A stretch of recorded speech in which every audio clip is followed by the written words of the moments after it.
Good afternoon, everyone. I wanted to make this video in particular because there is some rather bone-chilling news out there, unfortunately, regarding COVID. And I'm not saying anything that says like, oh well, COVID is extremely dangerous or it's not dangerous or whatever. What I am saying is that unfortunately our government is now putting out new laws that will make it so anybody who spreads misinformation or disinformation about COVID can face criminal charges. This was found out when I looked it up on Press Gazette. I'll be linking that in the description below for you to see, because I want people to see. Oh, well, there goes my bottle. Anyway, maybe I should invest in deep pockets. Anyway, this is what the media are doing at the moment. They are putting out a lot of disinformation and misinformation about COVID by coincidence, because what they like to do is they like to omit the facts about how many people have really died as a direct result of COVID. They're more than willing to say how many people have died with it, but they're not willing to say how many have actually died from COVID. And the number, if you'll recall, as per when the Office of National Statistics, you know, the government's own statistics centre, as of the day it was put out there through the Freedom of Information request, only 17,371 people had died from it. And while it may not be a lie per se, it is a lie of omission, because they are omitting facts to portray a different context to what COVID really is. It has not killed 150,000 people, or 156,000 people for that matter. I believe the figures went up, but I digress. COVID has not killed 150,000. It's only killed 17,500. Give or take maybe 100, 200, because of, obviously, we'll later down the line, the number could have updated. But the bottom line is, they are trying to make it so anybody who spreads mis or disinformation, or harmful misinformation or disinformation, I should say, about COVID, can potentially face criminal charges, I believe under the Malicious Communications Act, if I recall correctly. If anybody should be held to account for this, it should be our corrupt establishment. Because if we were to go by their own context, as said, the media has repeatedly put out misinformation.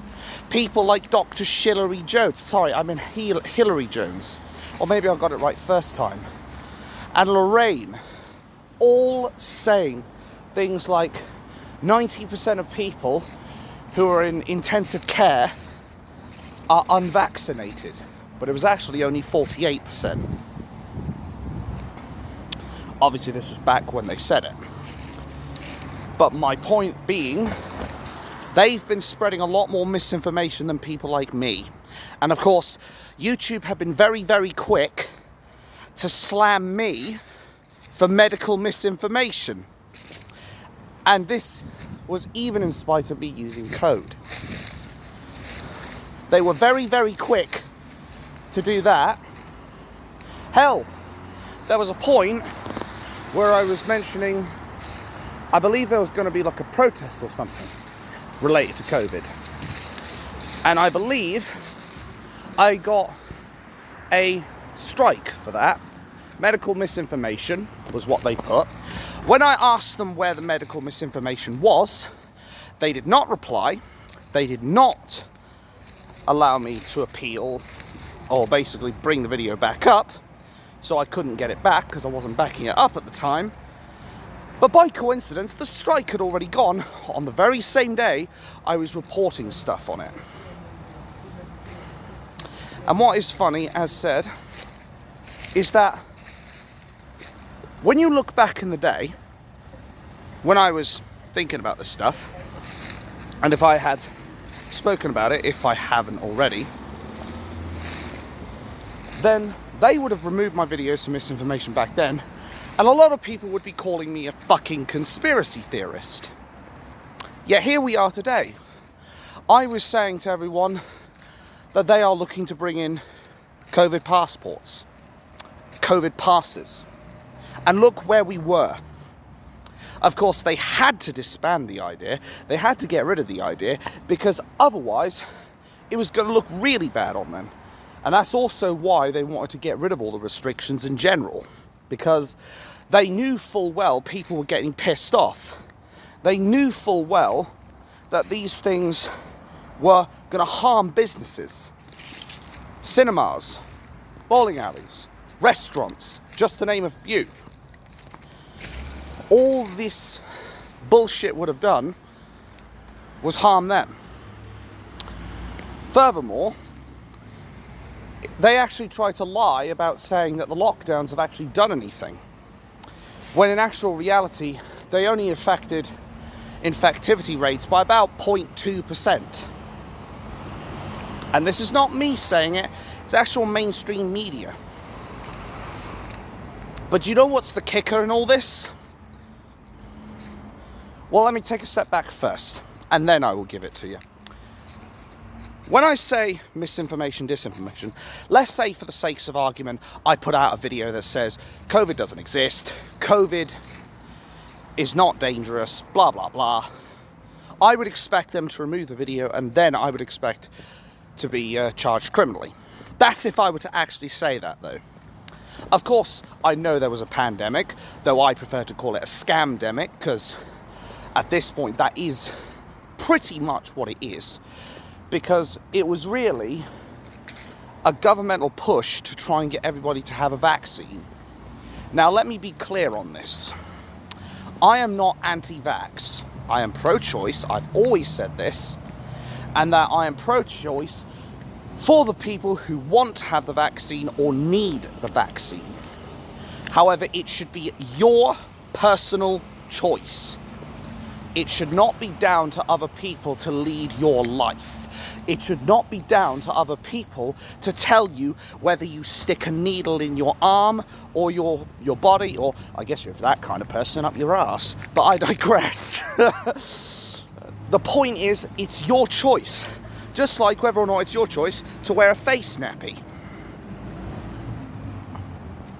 And as I said, I only wear mine in the workplace when I'm moving around, and that's it. Other than that, it stays off the whole time.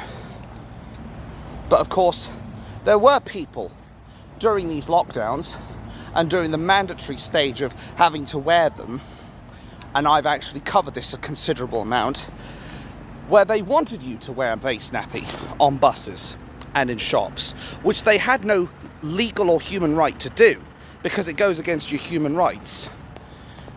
But the real kicker was when they tried to say, prove your exemption if you told them you were exempt, because they would then be against the 2010 Equality Act for medical discrimination. But the real kicker, as I was trying to say, is I've put my context of what would happen if I put a misinformation video out there. The media has conveniently, coincidentally, they've got exemptions from this law of disinformation. That's right. So you could be any normal Tom, Dick and Harry walking down here, whether you've got a video on your phone or not, doesn't matter. Anyway, you could be any Tom, Dick and Harry, say misinformation, they drag you off the streets. But then you have media outlets like ITV with the Good Morning Britain show, or you have the BBC, or you have newspapers or other fake news journalists who could basically be telling misinformation to our faces, pushing propaganda down our throats, knowingly telling lies about COVID, and they don't have to worry about prosecution.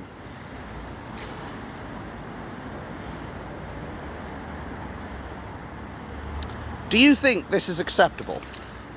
Because I fucking don't.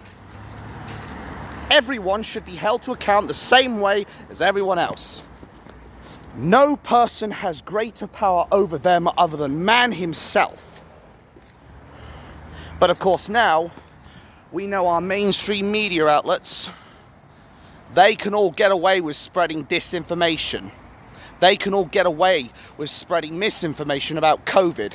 While people like me, if I try to post a fucking video on YouTube, I have the potential to have that video removed, to have my channel struck, and if I do it too many times, or if they decide they just don't want me on the platform, they'll fucking get rid of me.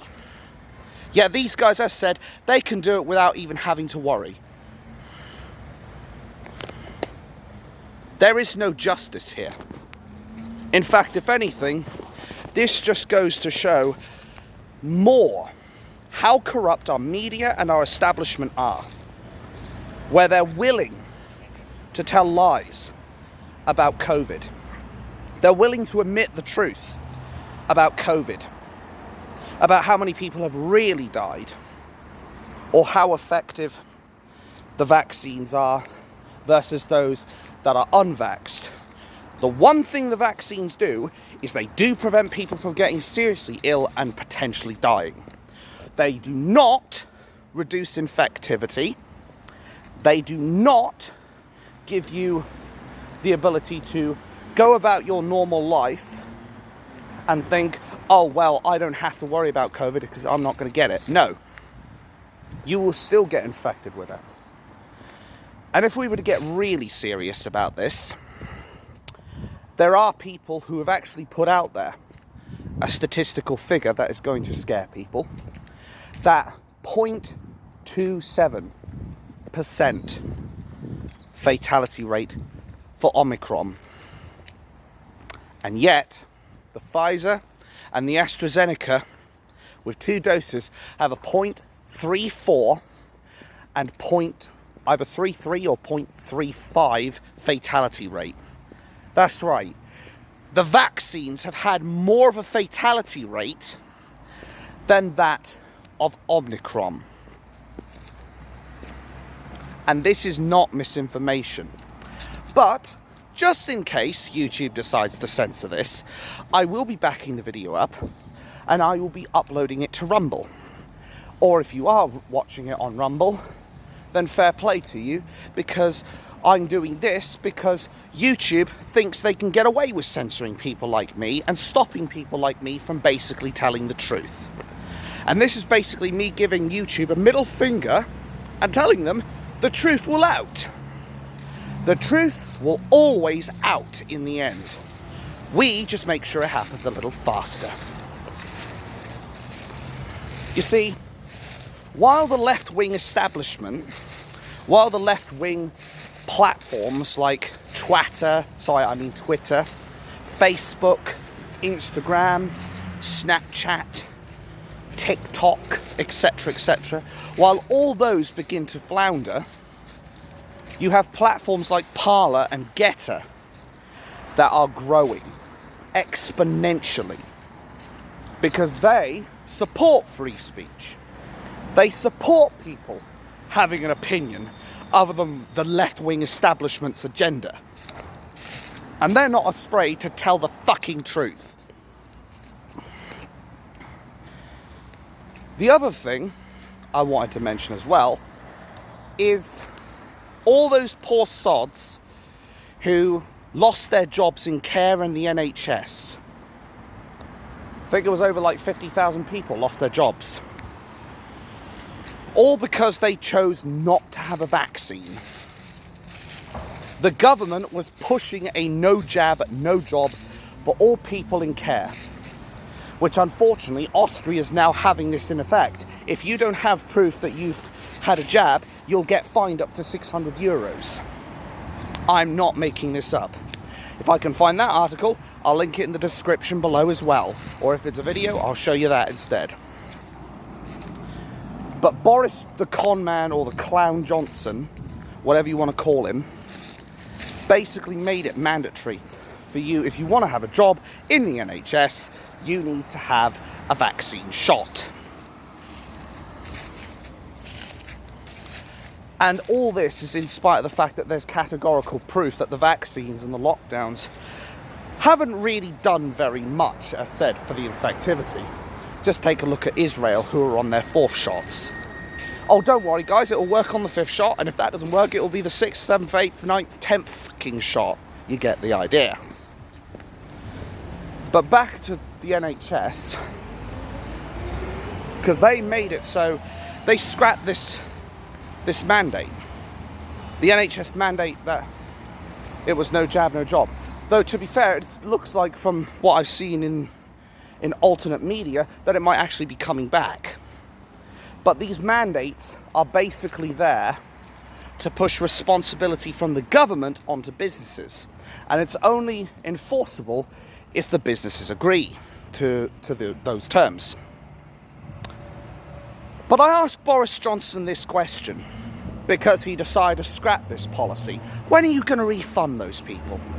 When are you going to compensate all those people who do your hard work in the NHS, saving lives,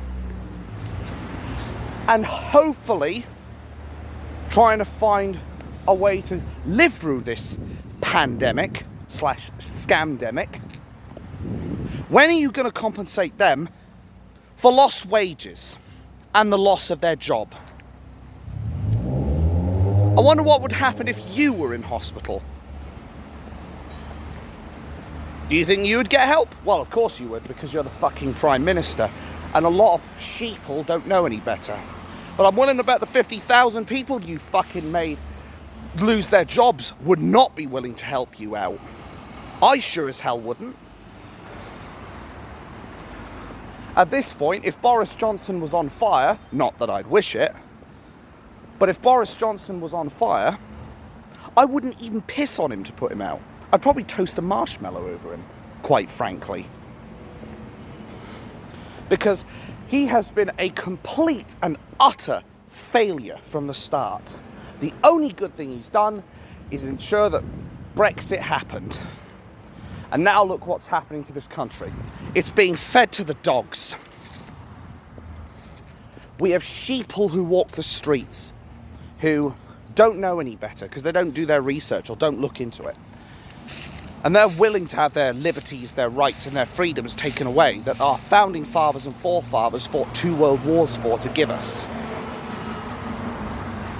We have people who are willing to enforce people to have their human rights violated to get a jab.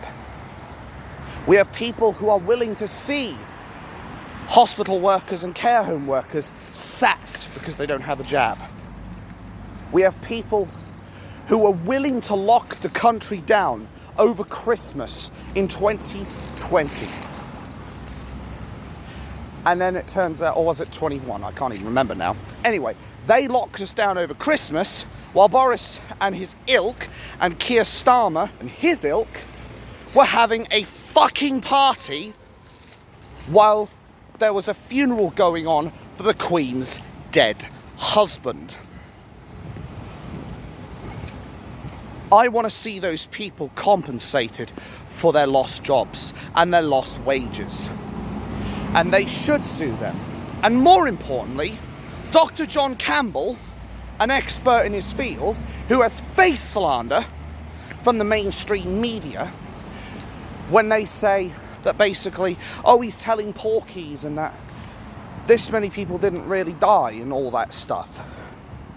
The BBC went on the attack against Dr. John Campbell, and they continue their attack on Alex Belfield, though they're currently up shit creek without a paddle because of the witch huntings that have been going on in regards to Alex Belfield, having his door kicked down, beating the shit out of him, all because he had a different opinion, and because he calls out the Kung Flu BS for what it is. And by Kung Flu BS, I mean all the disinformation and the misinformation that the media likes to put out, that unfortunately we can no longer hold these pricks to account for because they've decided to make themselves immune to that policy. Once again, rules for thee and not for me.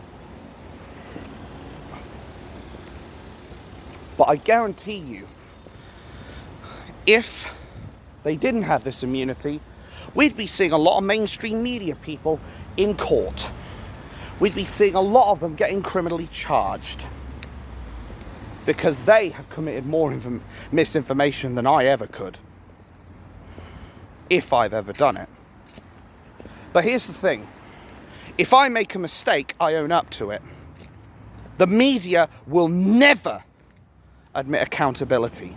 They will never admit when they're wrong. And they will never support the British people.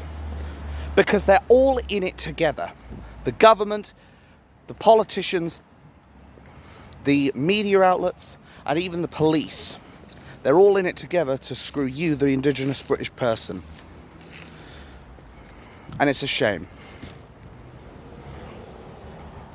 But this fact that we have politicians that are willing to pass a COVID law that says that basically anybody who tries to speak the real truth about COVID and how many people have really died, which is the 17,500 people, and not the 150,000 who merely died with it and not of it.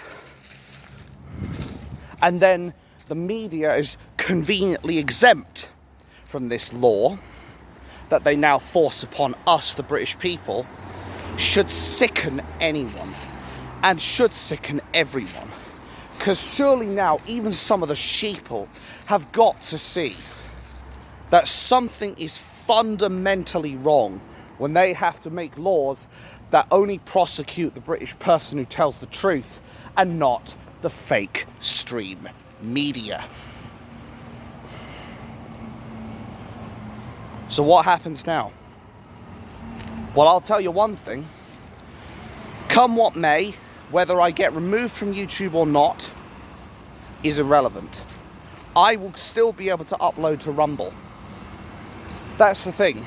As I said, the media is not going to stop me. The government is not going to stop me. YouTube sure as shit isn't going to stop me from telling the truth on this. Or at the very least, tell the truth to the best of my ability. And some people will probably already be questioning that. Anyway, I will try my best to tell the truth on this situation, because the media won't. Because the truth is like a shining light in the sky. It'll cast away all the darkness.